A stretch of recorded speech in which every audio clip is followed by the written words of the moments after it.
காலைல எழுந்தோனே வந்து மகாவும் குழந்தையும் வந்து பார்த்துட்ருக்காங்க. பார்த்தா குழந்தைய காணோம். ஐயோ! மகா இல்ல, எங்கே போச்சா குழந்தை அப்படின்னு சொல்லிட்டு கேட்குறாங்க. சூர்யா கிட்ட ஐயோ! எங்கே போனான்னு தெரியலையே. ஏன் மகா இங்கே கூட்டு வந்து தொல்லை பண்ற அப்படின்னோடனே, தெரியல அப்படின்னு சொல்லிட்டு பார்க்குறாங்க. பார்த்தா குழந்தை வந்து காணுமே அப்படின்னு சொல்லிட்டு எல்லா இடமும் தேடுறாங்க. குழந்தை வந்து ஒரு இடத்துல வந்து உட்காந்துட்ருக்கா. அங்கே இருக்கிறதெல்லாம் வந்து எடுத்து வந்து விளையாடிட்டுருக்கா. அதெல்லாம் பார்த்து மகா இதெல்லாம் எடுக்கக்கூடாது கண்ணா அப்படின்னு சொல்லிட்டு வாங்கி வைக்கிறாங்க.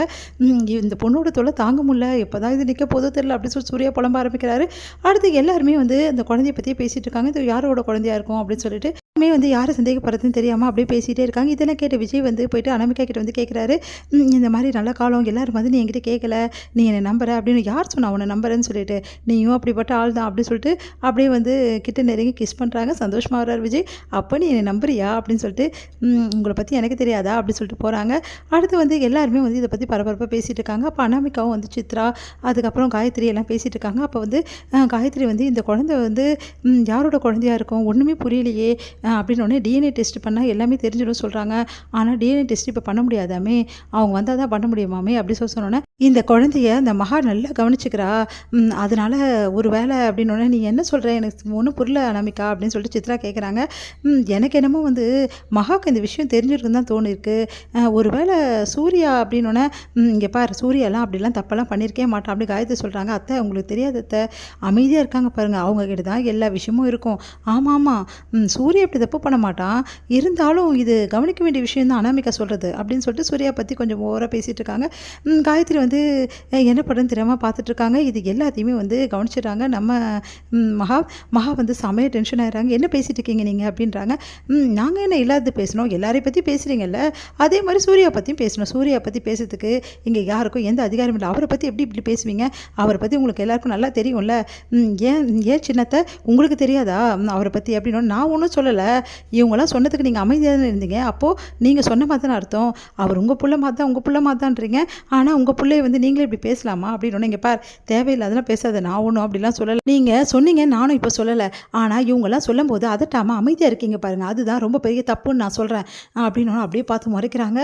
என்னாச்சுங்க மகா அப்படின்னு சொல்லிட்டு ஐஸ்வர்யா வராங்க.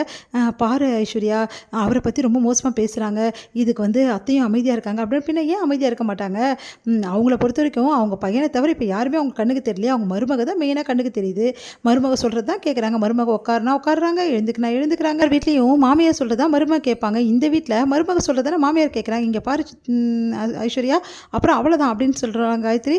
இங்கே பாருங்கள், எனக்கு நல்லா தெரிஞ்ச உண்மையை தான் நான் பேசுகிறேன் அப்படின்றாங்க. உண்மையை பேசிட்டேன் அப்படின்னோடனே, ஆமாம் பின்னா நீங்கள் எல்லாரையும் பற்றி பேசுவீங்களா, சூர்யா இப்படிப்பட்டவர் உங்களுக்கு தெரியும்ல, அவர் சொன்ன மகா சும்மா இருப்பாளா, அவள் பேச தான் செய்வா அப்படின்றாங்க. அப்படியே பார்த்து முறைக்கிறாங்க. இங்கே பாருங்கள், தேவையில்லாமல் எல்லாரையும் பற்றி பேசிகிட்டு இருக்காதிங்க, முதல்ல உண்மை தெரியட்டும், அதுக்கப்புறம் எதுவாக இருந்தாலும் பார்க்கலாம், அதை விட்டுட்டு தேவையில்லாமல் அவரை பற்றி பேசுனீங்கன்னா நல்லா இருக்காது, அவர்லாம் அப்படிப்பட்டவரே கிடையாது, உங்களுக்கு நல்லாவே தெரியும், இதுக்கப்புறம் பேசாதீங்க அப்படின்னு சொல்லிட்டு வராங்க. இதை சூர்யா கேட்டுறாரு. சூர்யா வந்து நேராக மகா கிட்ட வந்து, மகா எல்லாரும் அவங்க வீட்டுக்காரர்கிட்ட எல்லாமே கேட்குறாங்க, இந்த மாதிரி வந்து நீங்கள் பண்ணீங்களான்னு சொல்லிட்டு சந்தேகப்படுறாங்க, ஆனால் நீ மட்டும் என்கிட்ட எதுவுமே கேட்க மாட்டேங்க மகா, எதுக்கு மகா, அவங்க ஏதாவது என்னை பற்றி சொன்னால் கூட அப்படியே டென்ஷன் ஆயிடுறா, அதெல்லாம் வந்து அவர் பண்ண மாட்டாருன்னு சொல்கிற, என் மேலே அவ்வளோ நம்பிக்கையா மகா அப்படின்னு சொல்லிட்டு கேட்குறாங்க. நம்பிக்கை மட்டும் கிடையாது, வேறு நீங்கள்லாம் அதுக்கு சரிப்பட மாட்டேங்க, அதனால தாங்க அப்படின்றாங்க. என்னது நான் சரிப்பட மாட்டேன், எதுக்கு சரிப்பட மாட்டேன், அந்த வேலைக்கு நீங்கள் செட் ஆக மாட்டீங்க, சரிப்படவும் மாட்டீங்க, அதெல்லாம் வேலைக்கே ஆகாது உங்களுக்கு அப்படி சொல்லிட்டு போகிறாங்க. அதை கேட்டு சூர்யா குழப்ப முடியும், என்ன இவ இப்படி சொல்கிறா அப்படின்னு சொல்லிட்டு குழந்தை சாப்பிட உட்காரும்போது வேண்மே வந்து என்ன பண்ணுறாங்க, சித்ரா வந்து அந்த குழந்தைங்க சாப்பிட உட்காரக்கூடாதுங்கெல்லாம் அப்படின்ற மாதிரி சொல்கிறாங்க. அதை கேட்டு வந்து குழந்தைக்கு சப்போர்ட் பண்ணுறாரு நம்ம சூர்யா. அதை பார்த்து மகா வந்து சந்தோஷப்படுறாங்க. இதோடு முடியுது.